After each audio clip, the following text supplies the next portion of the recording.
Welcome back to the Unseen Wisdom, everyone. Don't forget to like and comment and subscribe if you enjoy the show. So today, we're diving deep into South African politics.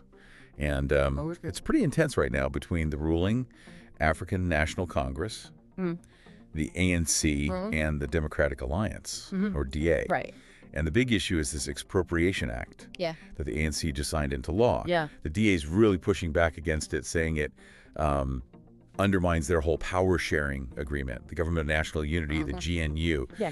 So we've got some really interesting information here, taken from a recent ANC press briefing and some expert analysis on what all this means for the GNU. Okay. So first things first, what exactly is this Expropriation Act, and why is it causing so much trouble?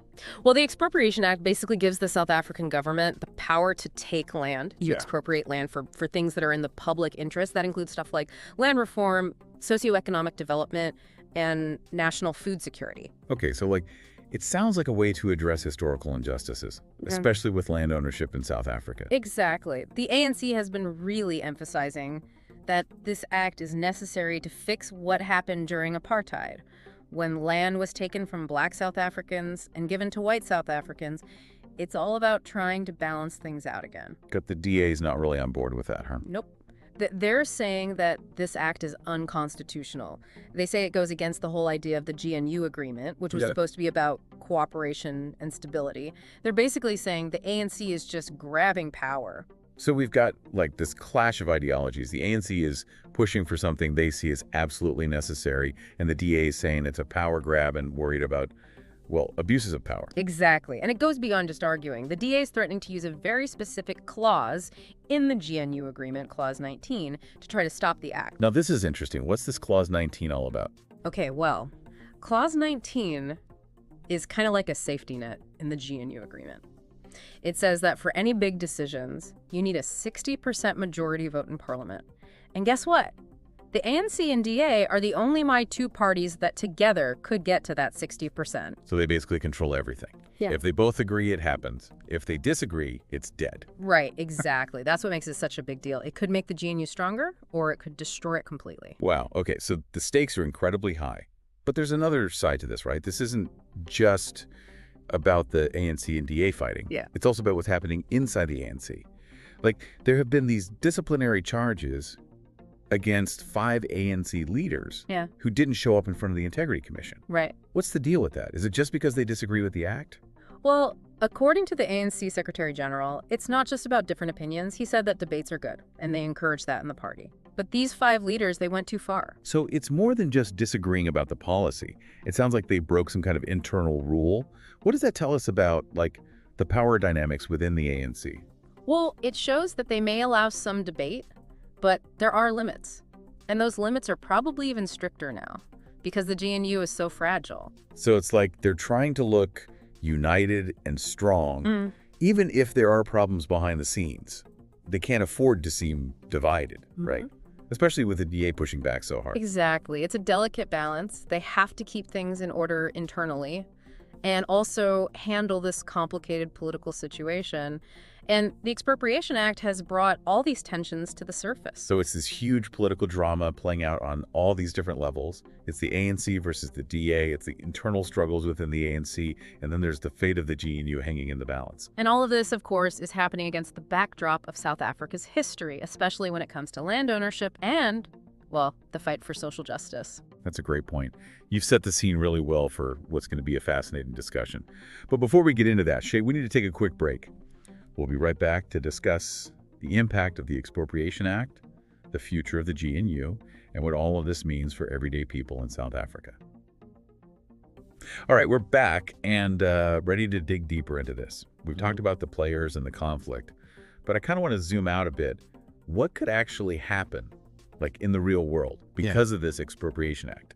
Beyond all the politics, how could it actually change things in South Africa? Yeah, that's what really matters, right? This isn't just some theoretical discussion. This act could actually reshape South Africa. Right, exactly. So let's break it down. First, the ANC, what are they actually trying to do here? They say it's important for land reform, economic development, food security. But is that, actually possible? Well, they believe that by redistributing the land, they can fix those historical injustices, empower those communities that have been disadvantaged, and actually boost the economy. They're saying that owning land is really important for creating wealth, and that the way things are now, with just a few people owning most of the land, it just won't work. So they want to make things more fair, spread the land around more. I bet the DA has some issues with that, though. Oh, absolutely. They're saying this act, even if it has good intentions, could really mess up the economy and scare away investors. They're worried that if expropriation happens without fair compensation, it could hurt property rights and damage the whole legal system, which would end up hurting the very people the ANC is trying to help. So it's this fight between two totally different ideas about the economy. The ANC wants to step in and make things more fair, and the DA wants to let the market do its thing, protect property rights, and keep investors happy. Yeah, exactly. And honestly, both sides have some good points. Land reform is a really tough issue, really sensitive, with no easy answers. Okay, so there are these potential economic effects. But what about the social and political impacts? Could this act and all the fighting around it make things even more divided in South Africa? It's definitely a possibility. Apartheid's legacy is still a big deal in South Africa. Race, inequality, they're all tied up with land ownership. This act, and all the strong opinions around it, could make things worse. Especially if the way they go about expropriating land isn't transparent. People could get really resentful and distrustful. Exactly. And that's why this GNU, this power-sharing agreement, is so important. If the ANC and DA can't find a way to work together, to compromise, this act could just cause more division and instability. It's a risky situation, for sure. But remember that other thing we talked about, the stuff happening inside the ANC. Those charges against the 5 leaders, it shows that even within the ruling party, they don't all agree on this issue. Right, and that could cause even more problems. The DA might be more stubborn in negotiations, knowing that the ANC isn't totally united. Or it could push those more extreme groups within the ANC to try to do even more, which would push the DA away and maybe even destroy the GNU. So just a huge mess of competing interests, different ideologies, and all this historical baggage. Yeah. And nobody knows how it's going to end. Yeah, pretty much. The future of South Africa really depends on how everyone involved handles this really difficult and sensitive issue. But let's bring it back to the people listening. Why should they care about all this political stuff? What does it mean for them? This isn't some abstract political game. The decisions being made right now, they're going to affect people's lives in very real ways. Like their jobs, their communities, their future. Exactly. This Expropriation Act, depending on how it all plays out, could change who owns land, how much money comes into the country, even the cost of food. So it's not just about who wins this political fight. It's about what kind of South Africa emerges from all of this. And that's why it's important for South Africans to understand what's happening, to see all the different sides, and to hold their leaders accountable for the decisions they make. Because in the end, South Africa's future isn't just decided by politicians. The people have a say in it too. Exactly. And this is just a starting point. We want everyone listening to dig deeper, understand the details, and form their own opinions. Okay, so this is a big moment for South Africa. But as we finish this deep dive, I want to leave our listeners with something to think about.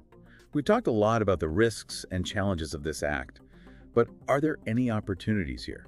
That's a good point. It's easy to focus on the negative, but maybe this act, if it's done right with real conversations and compromise, could lead to some good things. It could help heal old wounds, empower people economically, and create a more just and fair society. But that's a big IF. It is. Everyone has to be willing to move past their fixed positions, really listen to each other, and work together. So that's the challenge and the opportunity facing South Africa. And it's going to take the wisdom and courage of everyone to meet it. We've talked about a lot in this deep dive, and it's left me feeling cautiously optimistic. South Africa faces some serious challenges, but you can really feel this energy, this determination to create a better future. I agree. South African society is just incredibly resilient. They've come through so much, and I think they can get through these challenges too. It just shows you how powerful dialogue is, how people can find common ground, even when they disagree so much. And that's really the biggest takeaway for everyone listening, I think. Yeah, absolutely. It's easy to get caught up in all the political talk, to see everything as right or wrong, but things are way more complicated than that. Every side in this debate has some valid points. And the solutions, if there are any, they'll only come from really thinking about things, from being willing to listen and compromise. This Expropriation Act, even with all the controversy, could actually be a chance for South Africa to have a really important conversation, a national conversation, about who owns land, about economic justice, about the kind of society they want to create. And that's a conversation that everyone needs to be part of, not just the politicians and experts. Everyone's voice needs to be heard, needs to be respected. Because in the end, whether this act succeeds or fails, whether South Africa achieves social justice, it all comes down to the will of the people, their wisdom. So as we wrap this up, I want to leave everyone with a challenge. Don't just sit back and take in this information. Think about it. Talk to your friends and family. Read different viewpoints. And most importantly, get involved. Help shape the future of your community, your country. South Africa's future isn't set in stone. It's being created right now, and every single person has a role to play. That's a great point to end on. So to everyone listening, stay informed, stay involved, and stay hopeful. The journey towards a more just and fair South Africa is ongoing, and we'll be here to explore those paths with you every step of the way. Thanks for tuning in to The Unseen Wisdom. Don't forget to like, comment, and subscribe. And until next time, stay curious.